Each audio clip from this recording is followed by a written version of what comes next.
Wanderer, Rambler, Nomad, Drifter, Gypsy. Hey everybody, Todd with Trails Off-Road, and I am out on Lockhart Basin, one of my favorite trails just outside of Moab, Utah. I'm with some of our great Trails Off-Road crew and some new friends, the JeepnGypsies. We're gonna take this trip. We got some epic camp spots, epic rock crawling, and some great backcountry exploration. I just picked up a brand new Jeep Ecodiesel JL, and I was driving up to Moab, Utah to give it some character on my favorite trail, Lockhart Basin. On the way up, the wind was howling and the camp at the first night was really fun with all that sand. I was planning on taking this Jeep on the road full-time at the end of the year. The universe really has a good way to put the right people in your path at the right time when you have burning questions. And on this trip, I was told that Paula and Mark, better known as the JeepnGypsies, would be joining us on my favorite trail.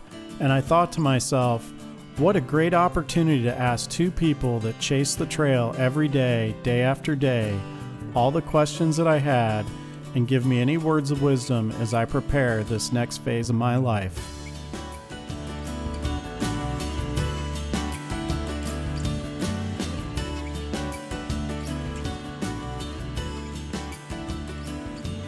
But this is super cool for me because I just met you guys. Yeah. And Josh said, oh yeah, the JeepnGypsies are going to be with us. And I'm like, the JeepnGypsies? We're the JeepnGypsies. Two crazy people. Two crazy people. They said they live on the road all the time and just wheeling. And I was like, that's super cool because that's what I'm building up to do. So come join us, man. Let's go. I want to.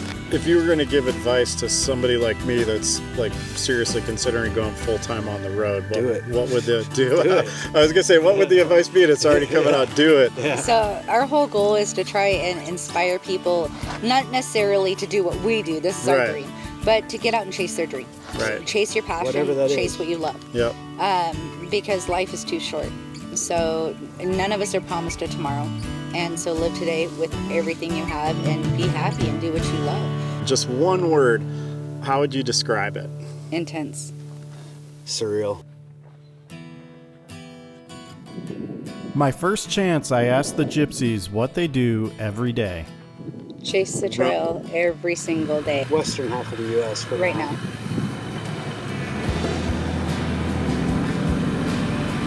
We started off on the notorious first mile of Lockhart Basin, and it would be a true test for me as I was in a brand new stock 3.0 Ecodiesel with less than 500 miles on it.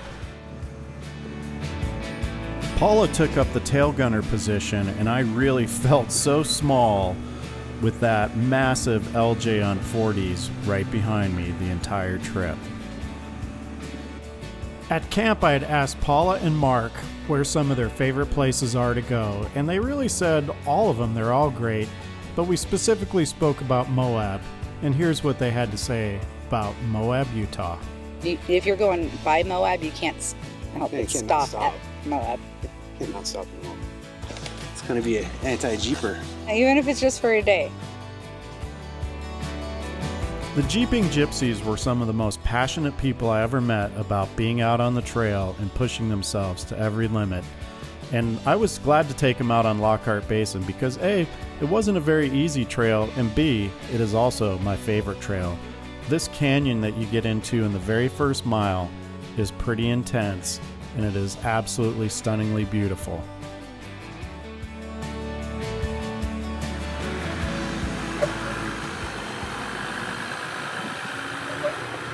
I could really start to feel the weight of that diesel motor on the front end, and I could also really tell that I was on a stock suspension and I was not in my JK with a lot more lift.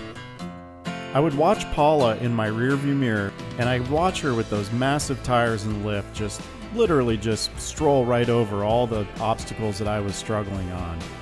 And they kept talking about being extreme overlanders, and obviously their Jeeps were built very extreme to handle any type of obstacle. Just the freeway for you. You guys have used the word extreme twice, and you're saying you're extreme overlanders. What is an extreme overlander? We don't have rooftop tents. We don't have domestic bridges. Everything that we have has to be able to be taken out and set up a base camp so we can hit more extreme rock crawl trails. Yeah, we'll run trails rated 7 and 8 fully loaded. Fully loaded, Which and you then couldn't camp up do at the if top you were- of that rated 7 You and had 8 a trail. rooftop tent or even a rack with stuff strapped to it. It'd be We too have tippy. 40s and tons, and we want to hit the most extreme terrain we can to get up to the most beautiful, epic destination mountain peaks, deepest canyons. So places that are beyond, the normal go-tos.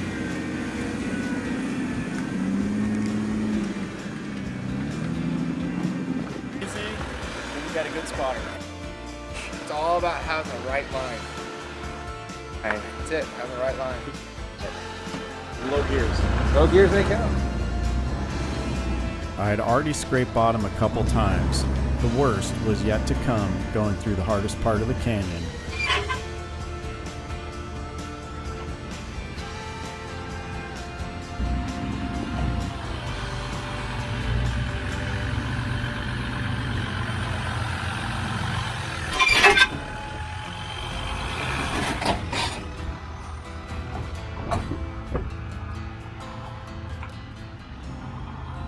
You can truly see that Paula and Mark practice what they preach in the way their vehicles are built and their mentality on the trail the whole day.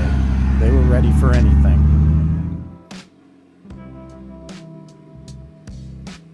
And you guys been on the road On the trail every day, yeah. for how many years? I've been 4 years. 4 years. Yeah. When I met my extreme overlanders, I have a Gen Right fastback roll cage, body armor, half doors, tons, 40s. I run completely open because I will not sacrifice the comfort for performance. And I need to be able to see tire placement on any given moment.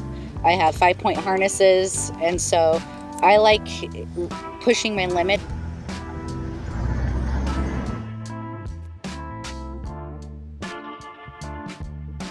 After the V-notch, we got into the tightest part of the canyon, which has the toughest obstacles. At the end of the obstacles, you take a tight switchback and drive along a narrow shelf road. It would prove to be the toughest part of the trail for all vehicles involved.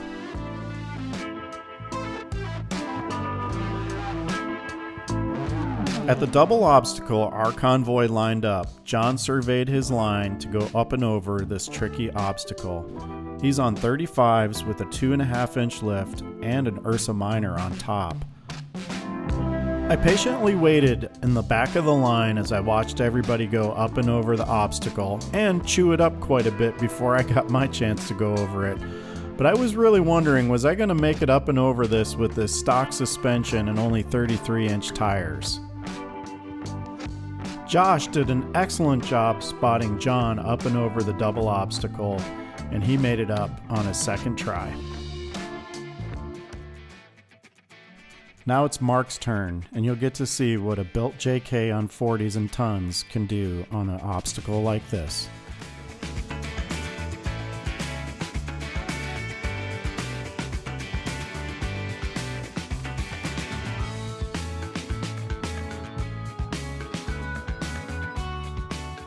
Now it was Josh's turn, a proclaimed rock crawler on a JL with 37-inch tires. He had spotted everybody up and over, so he knew these lines pretty well, and he's picked his way across very quickly and efficiently. And given the chance, he wanted to just kind of rub it into John's face a little bit that he needs 37-inch tires. Only if you had 37s. That's no lockers, nothing.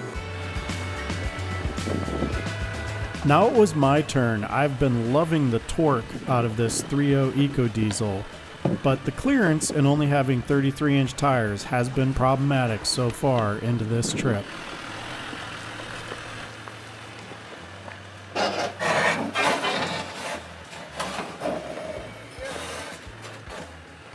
DEF leaking all over the place now, probably. Dude, that'd be like someone's septic tank ruptured all the septic tank on their RV behind us. I mean, you could literally say I'm driving around with cat piss. I think it's pig piss.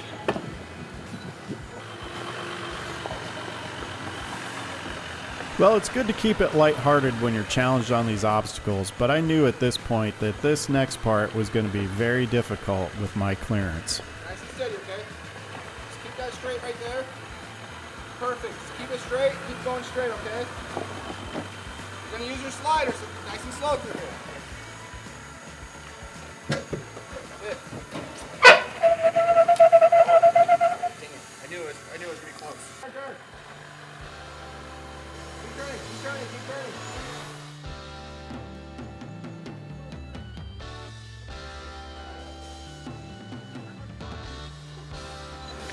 Go on, driver. Go, driver.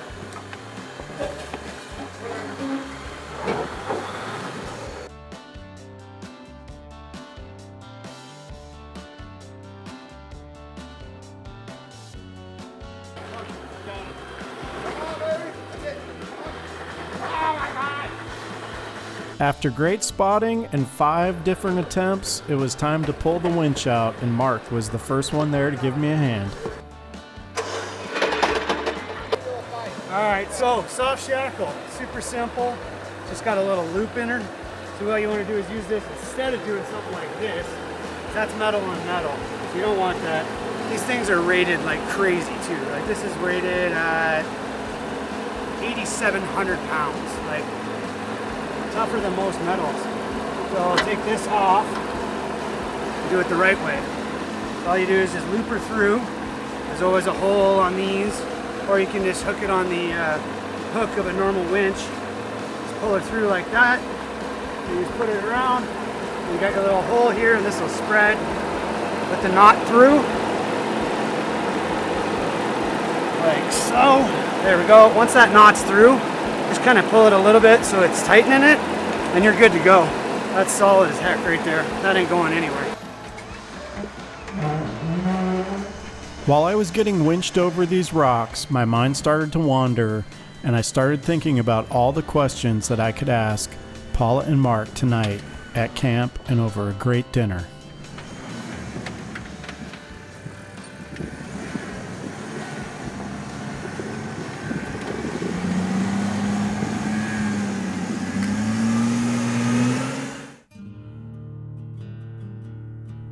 We had taken a much-needed lunch break at a great viewpoint looking down at Chicken Corners Trail and the Colorado River. Everybody got basically fueled up with calories, and we were ready to hit the trail again and find our way to make camp for the night.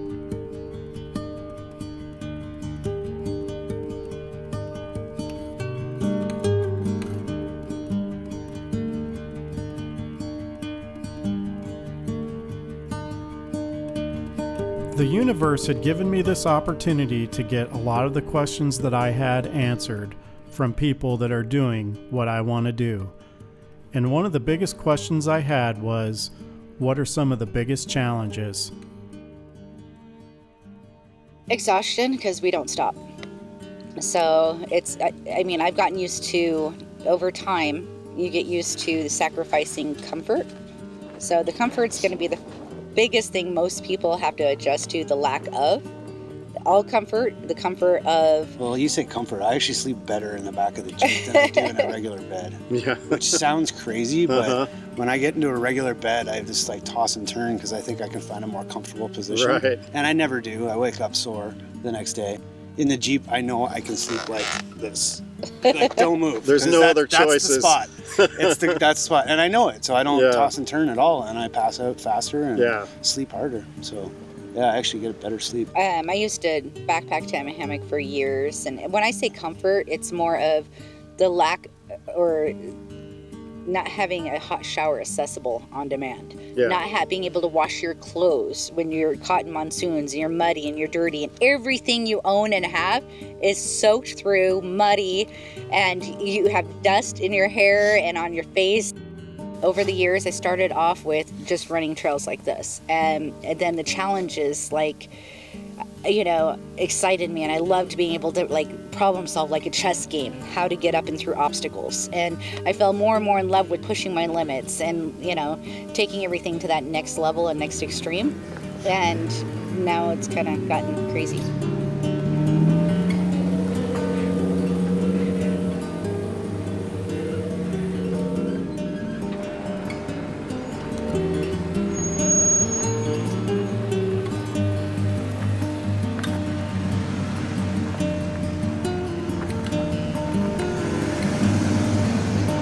So we take minimalist to the extreme also. So literally we have a system, and it's, we can unload in 5 minutes, we can reload in 10 to 15. And that's including breaking down the entire kitchen, cleaning everything, repacking everything, loading it in the Jeep, tying it down and pulling out. Minimalist is right. They keep everything in 4 totes. There's totes. I have one that has like, oh my goodness, like survival gear, you know, like life straws and all the, you know, important, you know, survival stuff. I have one that has all the kitchen stuff, one that has all the food, and then one that has spare parts. And at camp that night, I got to find out what inspired Paula to start all this. For me, it was working 7 days a week, just non-stop for years. And one day looking at my Jeep over the campfire and realizing that, you know, life is short. And the first half of my life literally passed me by. And I was stuck in this routine and just thinking one day, maybe, what if, you know, if this can happen, if that can happen, it's gonna happen one day. And that day never came, and I realized it won't come unless I made it. And there was something out there calling to me, and it was like a dream that I had, and it was just waiting, and I didn't know what it was, but it was out there. And so I literally shut down my businesses, packed up my old camp gear in my Jeep, and hit the road, like all within a week.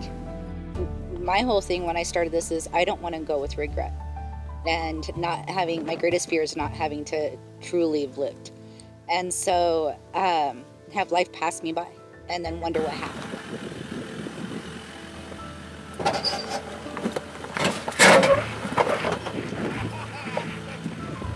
As you go through your journey, you know, you start here and your journey changes every day, you know, and you what you want and what you love and what works for you one day may not work for you the next. So I literally have fallen in love with pushing the limits and living my life without limits every day. And for everybody, that's different though. It's but really to just get to out and live. others and do what you love. You only live once. Paula's like taglines that she always uses: doesn't matter whether you're 8 or you're 80, you never, no one's promised a tomorrow. And I mean, it's totally true. You get hit by a bus or step off your front porch and break your neck. Break your neck, yeah, totally. Or get into a car accident or anything. Go to plane sleep crash. and just not wake That up. doesn't happen I mean, very often, anything. But you know, there's all these things. You could get COVID and die.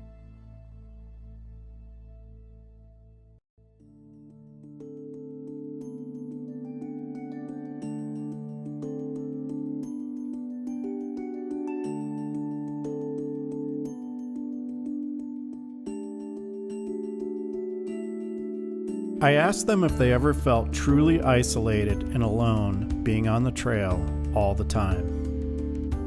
Because we meet up with so many Jeep groups or clubs or shops, we go out on trail with people all the time, so we're always paying attention to what You're not isolated. No. Yeah. I mean, well, we are a lot isolated, but at the same time, we're, I don't know. At least a few days a week. Yeah, it's probably even more than.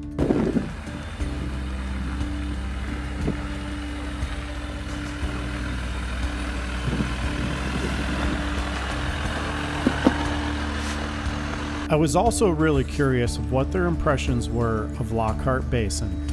Oh, it's beautiful.